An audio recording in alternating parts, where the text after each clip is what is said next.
پریشا نے دھوس سے کہا، پھر دعوت نہ بھی دیتی تو فائق ضرور حاضر ہو جاتا۔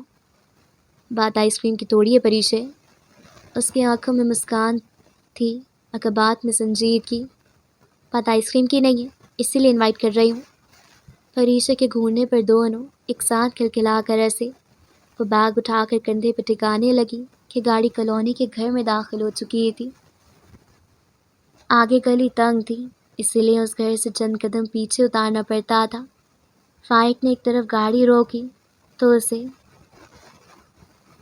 یاد آیا، اپنے گفٹس پکڑ لوں، ہر چیز بھول کر چلی جاتی ہوں، پتہ نہیں میں بھی کیسے یاد رہتا ہوں گا۔ اس نے ہاتھ بڑھا کر بیک سیٹ سے شاپنگ بیگ پکڑا اور اس کے حوالے کیا۔ پریشا ڈور کھول کر اتری۔ تم کوئی گفٹ یا چیز نہیں ہو، اس نے جھک کر کہا اور الوداعی مسکراہٹ سے نوازتے ہوئے قدم آگے بڑھا دیے۔ فائق کا چہرہ خوشگوار انداز میں روشن تھا، وہ رونق اور کھلا ہوا سا۔ وہ گاڑی میں بیٹھ کر اس کی طرف دیکھتا رہا جب تک کہ وہ گیٹ کے سامنے جا کر کھڑی نہیں ہوئی اور ہاتھ اٹھا کر دستک دی۔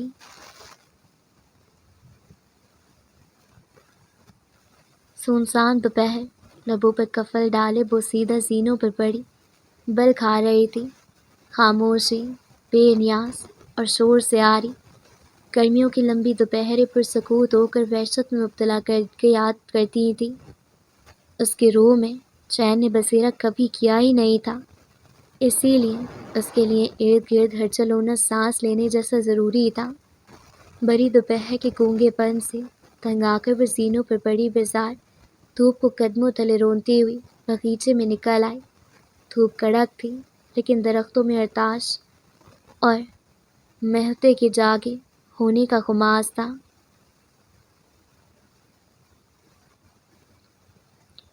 شکر ہے یہاں میں تنہا نہیں ہوں، اس کو ایک کونا سکون کا احساس ہوا۔ اس نے ہلتے درختوں کو دیکھ کر ایک طمانینت بھری سانس اپنے اندر اتاری۔ اگرچہ تم بھی اس گھر کے مکینوں کی طرح دوپہر کو سو جاتے تو مجھے خود پر اینٹ پتھر سے بنی کسی صورت کا گمان ہوتا۔ اس کا انداز دوستانہ تھا اور لہجہ پرسکون۔ اس نے ایک لمبے درخت سے مخاطب ہوتے شانے اچکائے۔ اور دیکھو تمہارے مکین، وہ کہتے ہوئے جھولے پر بیٹھ کر جھولنے لگی۔ 3-4 گلہریاں بھاگتے دوڑتے ایک دوسرے کے توقع میں ایک درخت سے دوسرے پر چڑھ رہی تھی۔ درخت کے کھردرے تنے پر تیزی سے رینگتے ہوئے وہ اوپر جاتی تو مبہم سی آواز پیدا ہو جاتی تھی۔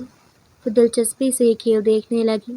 اس نے درختوں پر گلہریوں کا یہ کھیل بہت بار دیکھا تھا، پورے انہماک سے دیکھا تھا، ذوق و وسوق سے دیکھا تھا۔ نہ جانے یہ کیا کھیلتی تھیں، انہیں کتنی بھی آتی تھی کہ وہ کتنی بار اوپر چڑھ رہی ہیں اور کتنی مرتبہ اتری ہیں۔ یہ بھاگ دوڑ بے مقصد تو نہ ہوتی تھی، کیا معلوم یہ مسرت دکھانے کا ایک طریقہ ہو، ایک پسندیدہ مشغلہ۔ کیا گلہریاں بھی خوشی کے احساس سے آشنائی رکھتی ہوں گی؟ گلرانا کے سامنے ایک گلہری تھپ سے نیچے گری تو اپنے خیالوں سے وہ چونکی۔ وہ جھولے پر بیٹھی تھی، اس نے سفید یونیفارم پہن رکھا تھا، بال صبح والے انداز میں پونی میں بندھے تھے، البتہ پسینے کے باعث کچھ الجھے تھے۔ وہ کالج سے لوٹی تھی اور بغیر کپڑے بدلے یہاں چلی آئی تھی۔ گلہری مبہم سی آواز کے ساتھ زمین پر گری تو اس کی آنکھوں کے کانچوں میں کچھ چھن سے آ گرا، گزرے وقت کا ایک ٹکڑا، گرم دوپہروں کے ٹکڑوں سا، یاد کا کوئی پرانا سکہ، چھن چھن کے دماغ میں اترتا ہوا۔ گلرانا یک بے ایک انسان نہ رہی، وہ گلہری بن گئی۔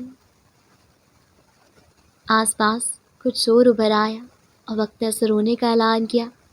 یاد کا وہ پرانا سکہ اسکرین کی شکل اختیار کرتا گیا اور اس پر مناظر متحرک ہو گئے۔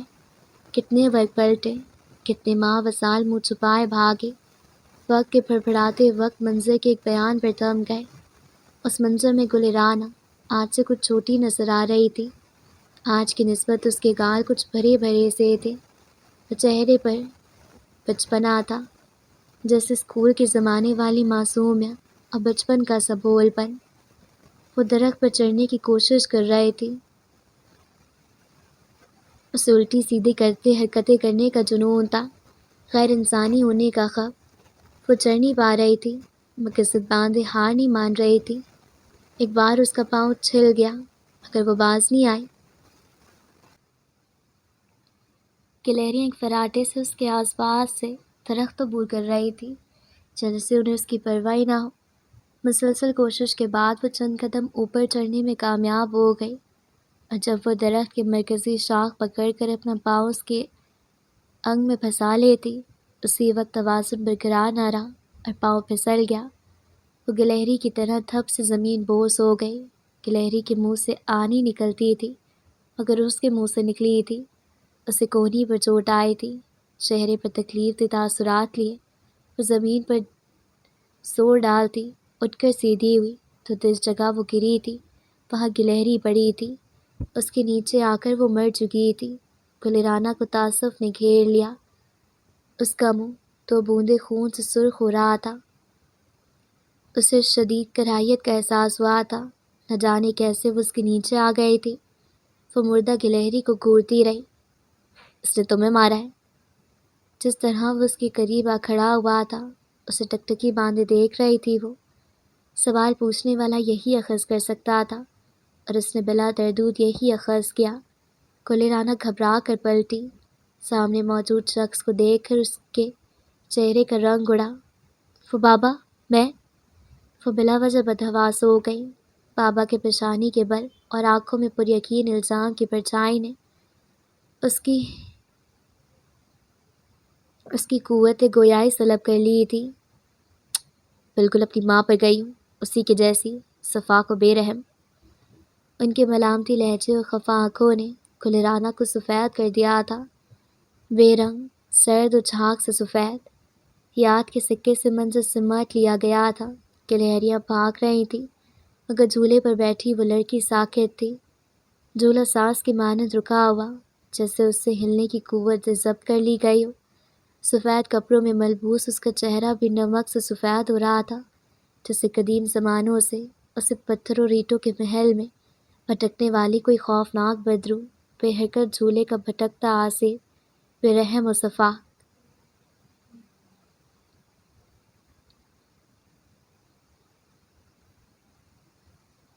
صحرا افق کی نیل کو صورت پر حاوی نہ ہو پایا، اور فجر کی نرم ساعتوں میں باو تبسم سکون فسو بکھر رہا تھا۔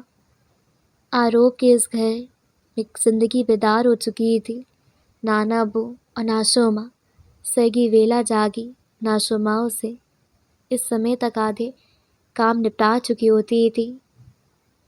ناشوما جو کرما سے پہلے اماں عائشہ تھی، اور پھر عائشہ ماں، اور پھر عاشو ماں، لیکن اکرما کے منہ سے نکلے اس لقب کے بعد ان کی ہر پہچان اسی خطاب میں سمٹ گئی۔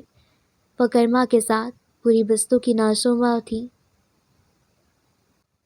وہ ڈھلتی عمر کے جھریوں بھرے چہرے والی نرم دل عورت تھی کہ جن کا چہرہ وقت کی دھول میں سانولا گیا تھا، مگر اکرما کے لیے وہ چہرہ بے ماں مانند مہتاب تھا کہ جس پر بوسہ لیے بغیر اس کی روح کی تسکین ممکن نہ تھی۔ اکرما پر یہ محبت الہام ہوئی تھی کسی وحی کی صورت، مقدس صفیے پر درج احکام کے جیسی، کہ جس پر لبیک کہنا ہے فرض اور عمر بھر فرض ہے۔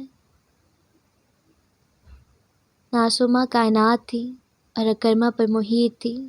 اکرما دنیا تھا اور ناشوما پر ختم تھا، ختم شد، اختتام پذیر۔ کچی مٹی سے بنا یہ گھر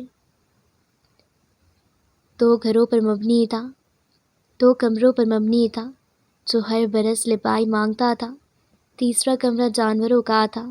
چار دیواری میں ناشوما کے ہاتھ سے بنا مٹی کا چولہا اور تندور تھا، اور بہت سارے بقائن، شیری اور ٹاہلی کے درخت تھے، اور ایک نلکا تھا، اور باقی بیٹ اور باقی میٹھی رسیلی کھجوروں کے دراز کا تو قامت پیڑ۔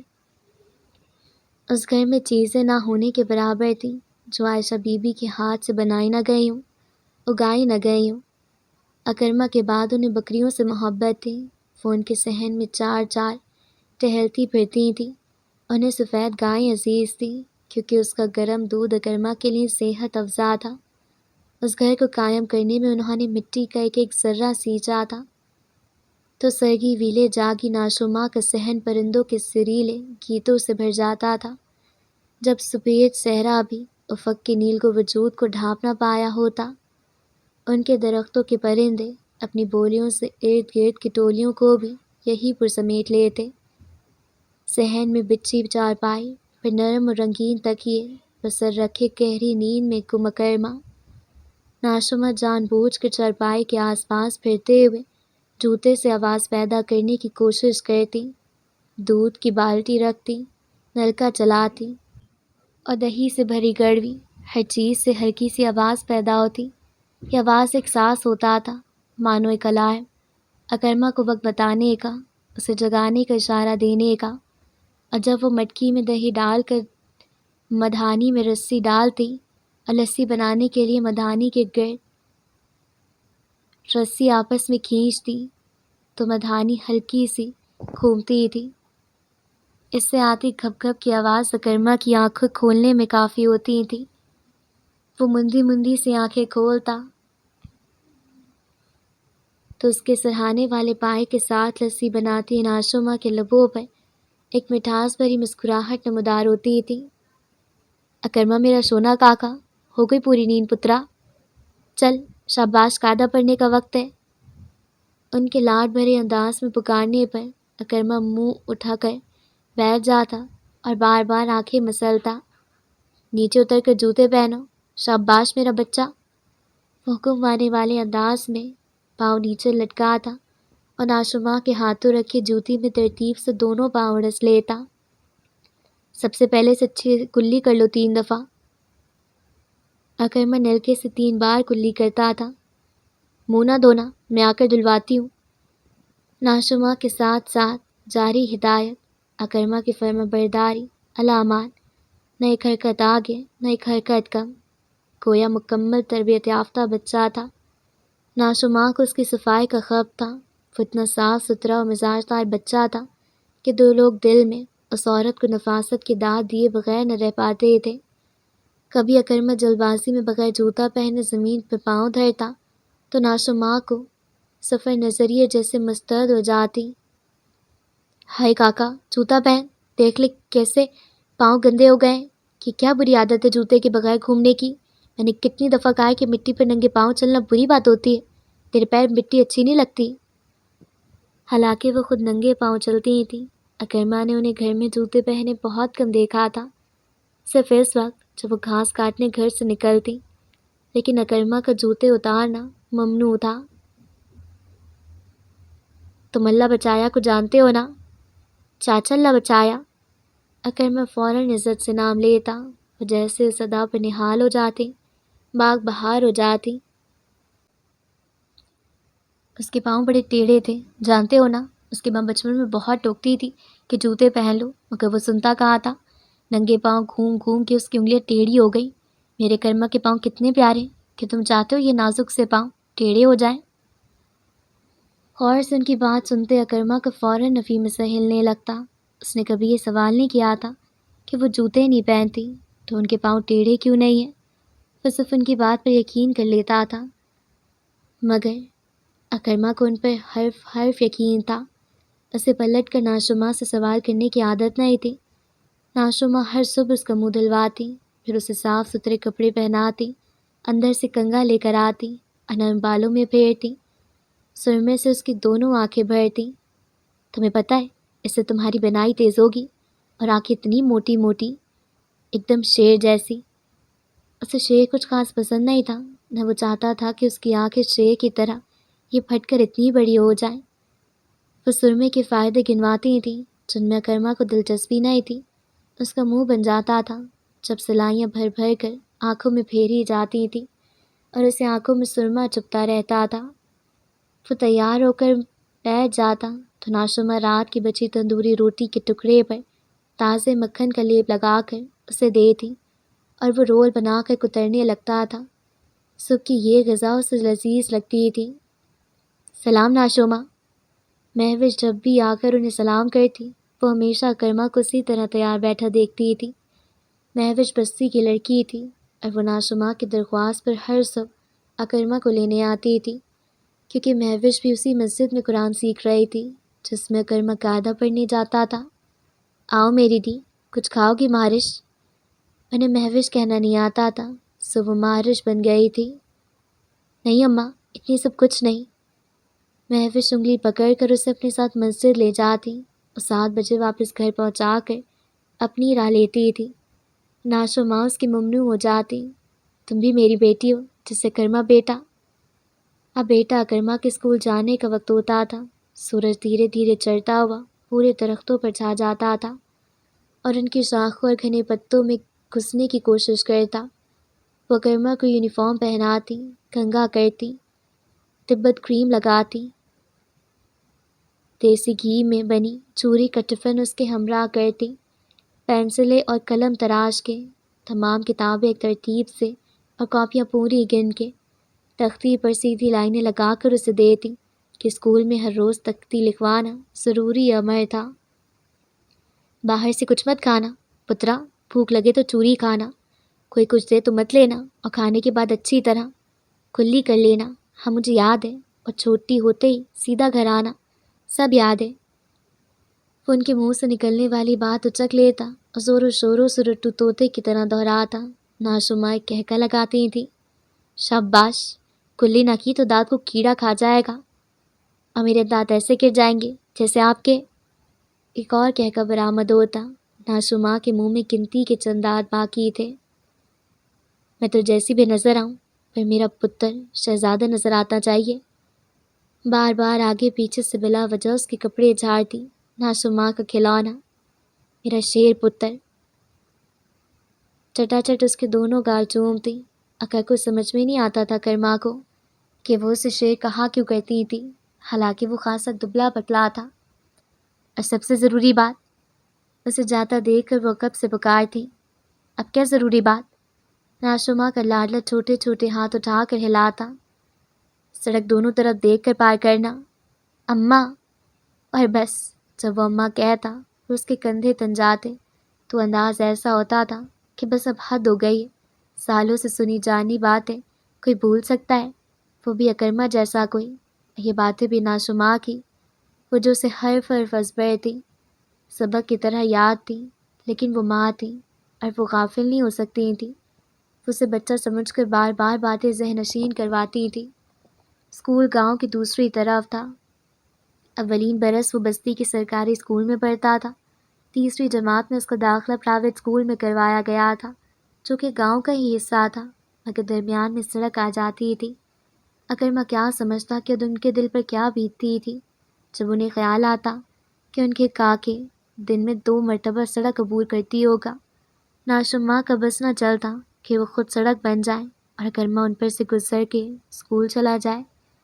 جب تک وہ واپس لوٹ نہ آتا تب تک ان کی نگاہیں دروازے پر ٹکی رہتی اور سانس سولی پر۔ واپسی پر دونوں سہیلیاں بن جاتے۔ اکرما نے سارا دن اسکول میں کیا کیا، اس نے کیا پڑھا، تفریح میں کون سا کھیل کھیلا، استادوں نے کیا کہا، سڑک پر کیا ہوا، پگڈنڈی پر کون ملا، کس نے ناشما کو سلام کہا، وہ ساری باتیں پٹر پٹر بتاتا جاتا۔ ناشما دلچسپی سے اسے سنتی رہتی اور اس کی سیاہی سے تختی پر لکھی الفاظ دھوتی جاتی۔ سب سے پہلا کام وہ اگلے دن کے لیے تختی پر نئی مٹی کا لیپ لگا کر اسے سکھانے کا کرتی تھی کہ دھوپ چلی نہ جائے۔ آپ کو پتہ ہے آج میں نے لالچی کتا پڑھا۔ لالچی کتا؟ ناشما رک کر پوچھتی، یہ کیسے سبق ہوا؟ ہوتا ہے نا، اب تو بہت آسان لگتا ہے۔ تمہاری کتابوں میں کتے کا کیا کام اکرما؟ پریشان ہو جاتی کہ کہیں کچھ غلط تو نہیں پڑھایا جا رہا۔ یہ کہانی اماں، لالچی کتے کے منہ میں گوشت کا ٹکڑا ہوتا ہے، وہ ندی سے گزرتا ہے تو ٹکڑا اس کے منہ سے گر جاتا ہے۔ اتنی مشکل باتیں پڑھنا تجھے آتی ہیں شیر؟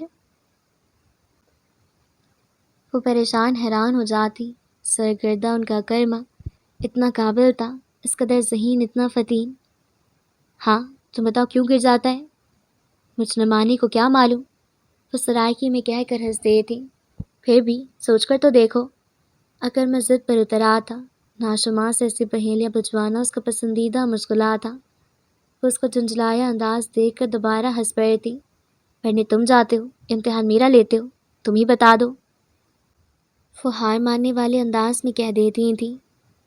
اتنی عام سی بات ہے، آپ کو تو دنیا جہاں کا پتہ ہے، بس میری بات کا جواب نہیں دینا۔ ارے میرے جگر کے گوشے، میں صدقے، نہیں بس اپنا کام کرو تم، سر کھا رہا ہوں نا تمہارا۔ اکرما کا منہ پھول جاتا، وہ سمجھتا کہ وہ جان چھڑوا رہی ہے، تو بس پھر آنکھیں خفا، چہرے پہ تناؤ، لبوں پر کفل، وہ ایک گہرا سانس بھر کر رہ جاتی تھیں۔ انہیں اس وقت شدید بے بسی کا احساس ہوتا تھا۔ وہ اکرما کو کیسے سمجھائیں کہ اس کی ناشما ان پڑھ تھی۔ ایک پرائیویٹ کالج کی عمارت تھی جو موسم، ماحول، جدت اور درس کی تمام تر سہولیت سے مزین تھی۔ گزشتہ دن ہاف بک ٹیسٹ کا رزلٹ آؤٹ ہوا تھا، اسی لیے آج کا دن نسبتاً سہل و فراغت بھرا تھا۔ لڑکیوں کے آگے بایولوجی کی کتاب کھلی پڑی تھی، جس پر جا بجا نشانات نظر آ رہے تھے اور اطراف میں چھوٹے چھوٹے فقرے لکھے ہوئے تھے۔ جہاں باقی سب باتوں میں مشغول تھے، وہیں وہ ایک کرسی پر بیٹھی لاتعلقی سے اپنے ناخن کھرچ رہی تھی۔ اس کے آگے بھی بایولوجی کی ٹیکسٹ بک رکھی تھی، لیکن وہ بند تھی۔ ایسے میں کلاس انچارج یکدم دروازہ کھول کر اندر داخل ہوئی تو سارے میں پلک جھپکتے خاموشی چھا گئی، یوں جیسے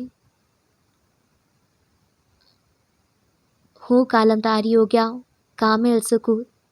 انہوں نے ایک تائرانہ نگاہ سب پر دوڑائی تو اس پر آ کر نظریں ٹھہر گئی تھیں۔ چہرے کے تاثرات بدلے۔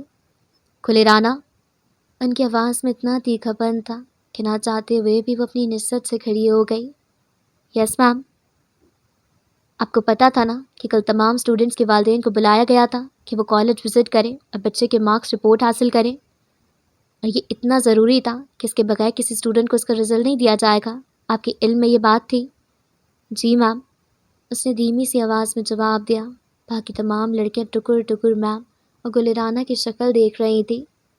میں نے آپ کو خاص طور پر تاکید کی تھی کہ آپ نے اپنے پیرنٹس کو ضرور لے کر آنا ہے، کیونکہ آپ آج تک 1000 بہانے گڑھ کر بچتی آئی ہیں، اسی لیے آپ نے کل بھی وہی کیا۔ آپ کے لیے صدارے کے رول ماننا غیر ضروری ہے، یا ایک ٹیچر کی کہی بات۔ آئی ایم سوری میم، وہ دراصل وہ لمحے بھر کو ٹھہری، میم کے چہرے کے بدلتے رنگ ملاحظہ کی اور بہت کچھ اپنے اندر اتارا۔ میرے والدین بہت بزی دیتے ہیں، یقیناً انہیں یاد نہیں رہا ہوگا، ورنہ آپ کی کہی بات میرے لیے بہت اہمیت رکھتی ہے۔ اچھا، ان کے چہرے پہ طنز بکھرا۔ آج کم از کم وہ اس کی کہی کوئی باتوں میں آنے کے مون میں نہیں تھی۔ میں نے آپ کے گھر کال کی تھی اور آپ بتا سکتی ہیں میں نے کس سے بات کی ہوگی؟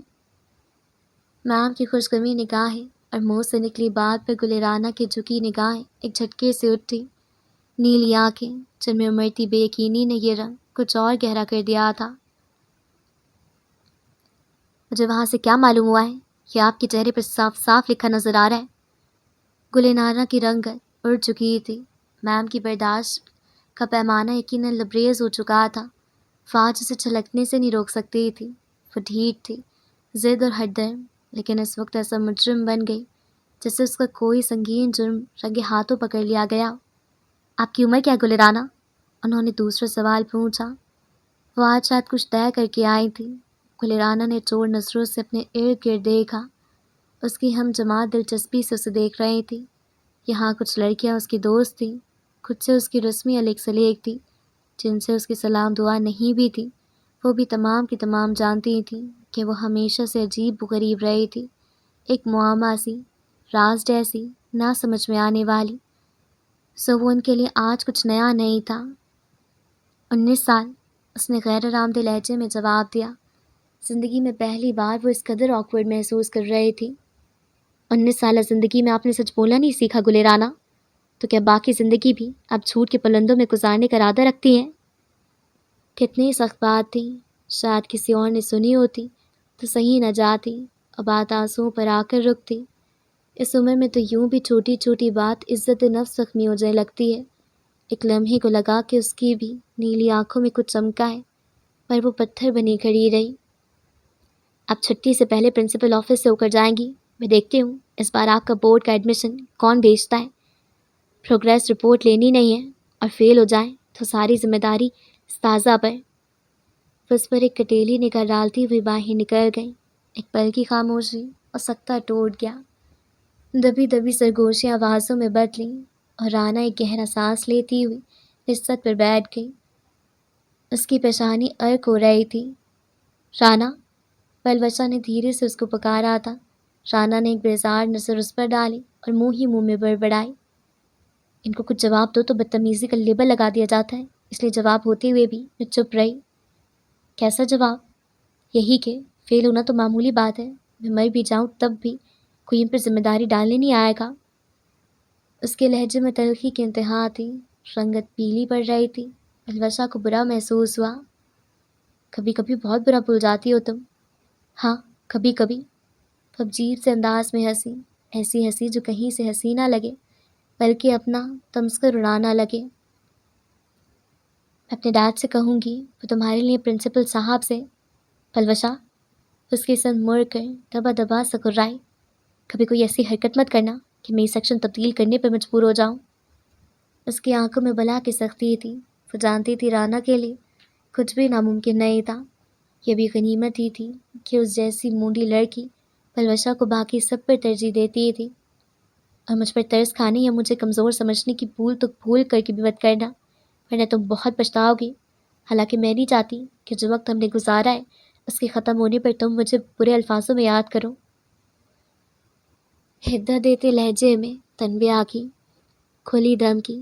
پلوشا چند پل اسے ہرٹ ہونے والے انداز میں دیکھتی رہی۔ رانا نے اتنا کیا کہ پانی کی بوتل اٹھا کر اس کے سامنے رکھ دی تھی۔ پلوشا نے ہاتھ نہیں بڑھایا، وہ خاموشی سے اپنا بیگ تھامتے اٹھنے لگی۔ چھٹی کی گھنٹی بجی تو اس کے اٹھنے سے قبل رانا کلاس روم سے غائب ہو گئی تھی۔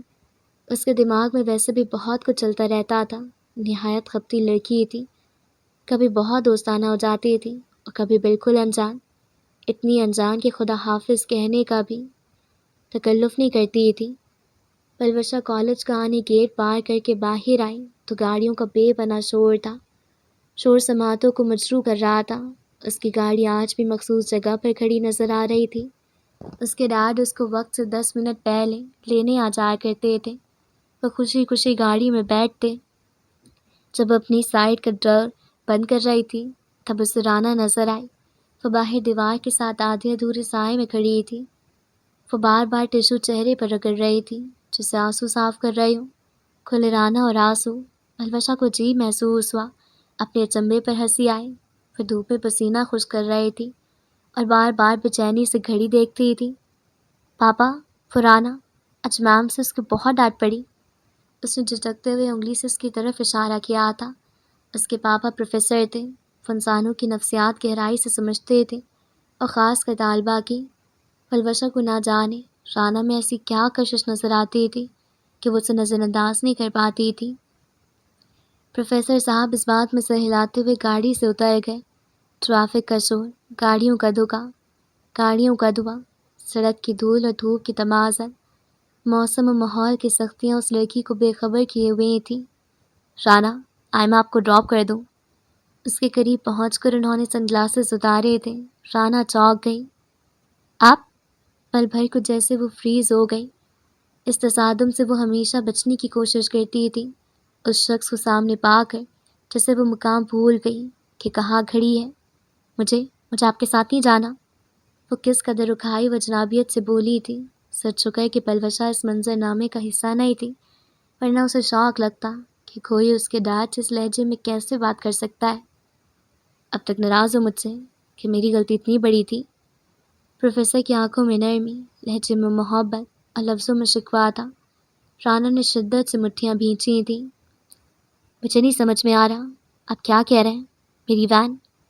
بات مکمل کیے بغیر وہ سرعت سے قدم بڑھانے لگی کہ پروفیسر نے اس کا راستہ روکا۔ ٹھہرو۔ وہ شاید جانتے تھے کہ وہ اس سے بھاگ رہی ہے، اسی لیے لہجے کچھ تہکمیا ہوا تھا۔ چلی جانا، میں نہیں روک رہا، لیکن ایک بات ہے کہ گلاسز پر پھونک مار کر انہوں نے اپنے سینے پر رگڑے اور آنکھوں پر لگایا۔ میں آج بھی تمہارے فون کال کا منتظر ہوں، اور اس وقت کا بھی جب تم نے بنا دقت لوگ و جگہ کی پرواہ کیے بغیر مجھے فون کیا کرتی تھی۔ تمہاری کچھ فرمائشیں آج بھی تمہارے لوٹانے کے انتظار میں ہیں۔ ایک نظر اس پر ڈالتے ہی انہوں نے 2 قدم پیچھے لیے اور پلٹ کر اس سے دور جانے لگے۔ گلرانا کا چہرہ دیکھا جاتا تو وہ گرمی سے اتنی رنگت نہ بدل سکا تھا جتنا شدت سے ہمارے ضبط کے سرخ ہو رہا تھا۔ وہ میری نادانی تھی، زندگی کی سب سے بڑی غلطی پروفیسر صاحب۔ رانا دوسری بار اعتبار نہیں کرتی۔ اس کی مٹھی میں بچھا ٹشو چرمرا چکا تھا، اس کے چہرے پہ تیش کے سارے رنگ تھے، نفرت کے کئی سارے مدم۔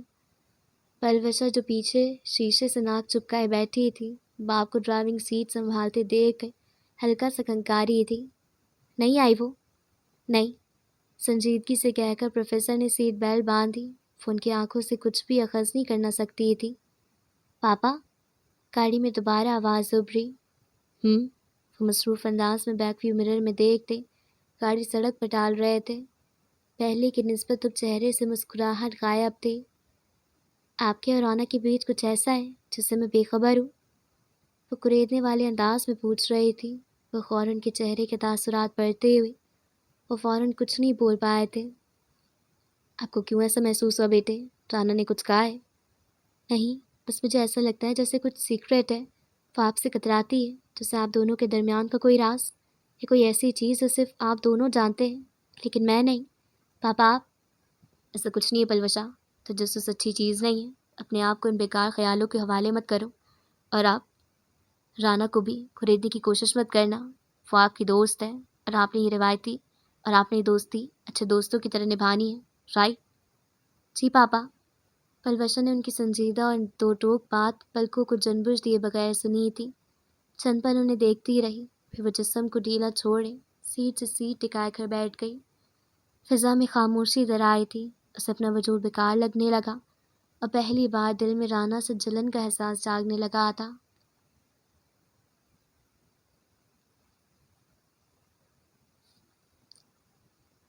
کمرے میں ایک بوجھل خاموشی طاری تھی، جیسے ایک رونوت بھری آواز نے توڑا۔ یہ تمہاری ہی جرت ہے کہ تم نے 3 مردوں کی موجودگی میں بڑی دلیری سے انکار کر دیا ہے۔ یہاں اگر میرے گھر کی عورتیں ہوتی، آپ کے گھر کی عورتیں ہوتی، تو یہ 3 مرد میرے سامنے نہ بیٹھے ہوتے، بلکہ اوتاف پر سب طے ہو جاتا اور وہ محض سر تسلیم خم کرنے پر مجاز رہتی۔ استہزائیہ کہہ کر رقیہ نے ایک گہری سانس لی اور اپنی بیٹیوں کا سوچا، جو برابر والے کمرے میں یقیناً یہ گفتگو سن رہی تھی۔ بھائی صاحب، ان کی آواز میں نرمی تھی مگر لہجہ اٹل تھا۔ آپ کی بڑی مہربانی کہ آپ نے میری بیٹیوں کا سوچا، لیکن میں اپنی بیٹیوں کے لیے فی الحال کسی رشتے کا ارادہ نہیں رکھتی۔ زاہد صاحب کی صورت سرخ پڑنے لگی۔ ارادہ کیوں نہیں؟ جوان بیٹیوں کو گھر میں بٹھا کر کون سے قلعے فتح کرنے ہیں؟ انہوں نے ایک اور بار ہمت جمع کی اور براہ راست ان کی آنکھوں میں دیکھا۔ قلعہ فتح کرنے کی بات نہیں ہے، بات سوچ کی ہے۔ برا کی عمر ہی کیا ہے، وہ بھی پڑھنا چاہتی ہے۔ میری بیٹی اتنی سختیوں کی عادی نہیں ہے جو آپ کے گھر کا ماحول ہے، کیسے اٹھنا بیٹھنا ہے، کیسے ہنسنا بولنا ہے، جہاں باہر قدم نکالنے سے پہلے 6 لوگوں سے اجازت نامہ درکار ہو۔ مرد جو جی میں آئے کرے اور عورت کو سوال کرنے کا بھی حق نہیں۔ یہ آپ کے گھر کا ماحول ہے۔ میری اولاد کھلی ہوا میں سانس لینے کی عادی ہے، میں انہیں ایسے گھر میں کیسے بھیج دوں جہاں گھٹن سے ان کی آبیاری ہی ممکن نہ ہو؟ انہوں نے تفصیلی جواب میں اپنے انکار کی ہر وجہ بیان کر دی تھی، مگر مقابل نے وہ ایک ہنکار بھر کر اڑا دی۔ تو کیا ہمارے گھر میں زندہ انسان نہیں رہتے؟ انہوں نے زندگیاں نہیں گزار لی؟ زندگیاں گزار لی کیونکہ اس کے علاوہ ان کے پاس کوئی چارہ نہیں تھا۔ اپنی بیٹیوں کے آگے دیواریں کیوں کھڑی کروں؟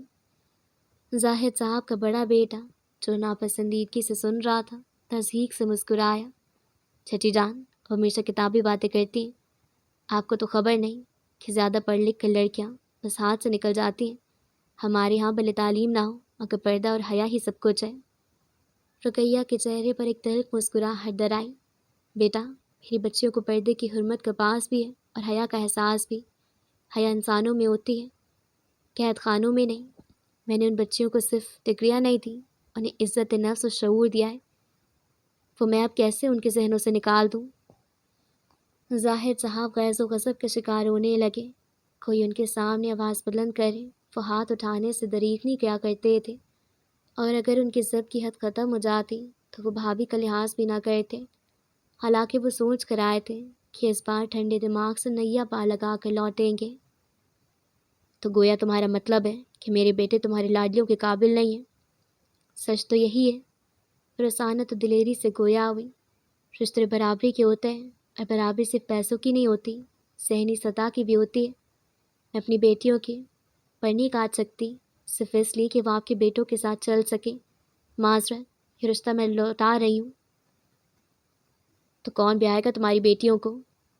یہ پرا جو گھمنڈ ہے نا تمہیں، مت بھولو کہ تمہارا بیٹا نہیں ہے وہ، بہو بھی ہاں کر نہیں لاؤ گی اس کے لیے۔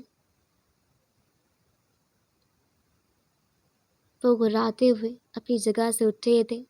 رقیہ بھی اپنی جگہ سے کھڑی ہو گئی۔ ایک لمحے کو جیسے ان کے وجود پر کپ کپی تاری ہوئی تھی، اور اسی لمحے دروازے پر دستک ہوئی تھی۔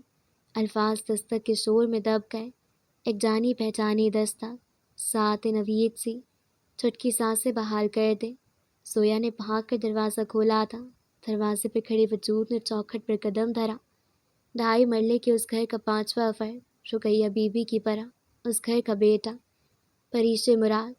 پریش نے دوسرا قدم اٹھانے سے قبل آنکھیں سکھیر کر زویا کی طرف دیکھا، گویا پہلی نظر میں اس کی پریشان صورت کو بھانپنا چاہا۔